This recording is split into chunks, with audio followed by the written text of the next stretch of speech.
আমি আগে কখনোই বদনজর বিশ্বাস করতাম না। বদনজর যে একটি মানুষের জীবনকে শেষ করে দিতে পারে তা আমার জানার বাহিরে ছিল। হ্যালো এভরিওয়ান, আসসালামু আলাইকুম। আপনারা সবাই কেমন আছেন? আশা করছি অনেক ভালো। আলহামদুলিল্লাহ, আমিও ভালো আছি। তবে আজকে এমন একটি অভিজ্ঞতা আপনাদের সাথে শেয়ার করব যেটা শুনলে আপনারা সবাই স্তব্ধ হয়ে যাবেন। বদনজর একটি জীবন যে কিভাবে শেষ করে দিতে পারে তা আপনারা শুনলেই বুঝতে পারবেন। বদনজরের প্রভাবে মানুষের জীবন একদম শেষ হয়ে যেতে পারে। এটা যখন আমি নিজেও শুনেছি, আমি নিজেও বিশ্বাস করতে পারি নাই। তবে মানুষের জীবনে এত ধরনের ঘটনা ঘটে যায়, তার মধ্যে বদনজর এমন একটি বিষয় যা আমাদের জীবনকে একদম স্তব্ধ করে দিতে পারে। এই জন্য সবসময় মানুষের নজর থেকে আড়ালে থাকার চেষ্টা করবেন। বদনজরের যে কাহিনীটি এখন আপনাদের বলবো, সেটা শুনলে আপনারাও মর্মাহত হয়ে যেতে পারেন। এই জন্য আমাদের জীবনে সবসময় আমি বলে থাকি, মানুষের নজর থেকে যতটা সম্ভব পারা যায় দূরে থাকতে হবে। বদনজর মানুষের জীবনকে তিলে তিলে শেষ করে দিতে পারে। এমন একটি কাহিনী এখনই আমি বলছি। তো আমারই একজন পরিচিত, আমার খালা শাশুড়ির মেয়ের ছোট্ট একটি বাচ্চা হয়েছে। তো বাচ্চাটি দেখতে যেমন সুন্দর তেমন মাশাআল্লাহ তার গায়ের রং।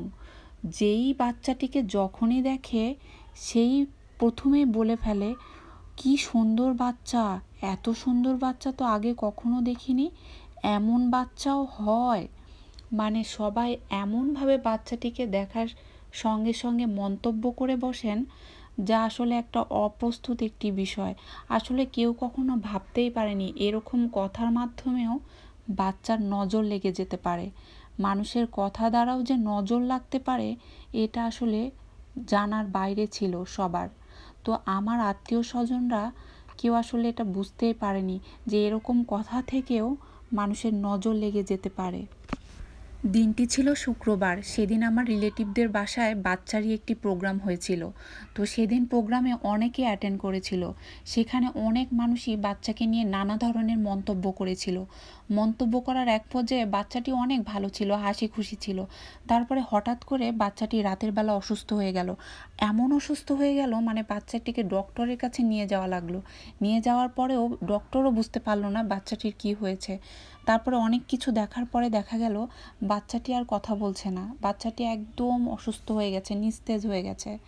তারপরে কেউ কোনোভাবেই ধারণাও করতে পারলো না যে বাচ্চাটি এভাবে এক নিমিষেই শেষ হয়ে যাবে। তারপর বাচ্চাটির সাথে এমন অপ্রস্তুত রকমের ঘটনা ঘটে গেল, তা আসলে আমি বলেও বোঝাতে পারবো না। আর এই একটা 3 মিনিটের ভিডিওতে এই কথাটা পুরো আসলে বলেও শেষ করা যাবে না। আমি নেক্সট ব্লগে আপনাদের সাথে সেকেন্ড পার্টটি আলোচনা করব, তারপরে আপনারা বুঝতে পারবেন। সবাই ভালো থাকবেন, সুস্থ থাকবেন, আমার জন্য দোয়া করবেন। আল্লাহ হাফেজ।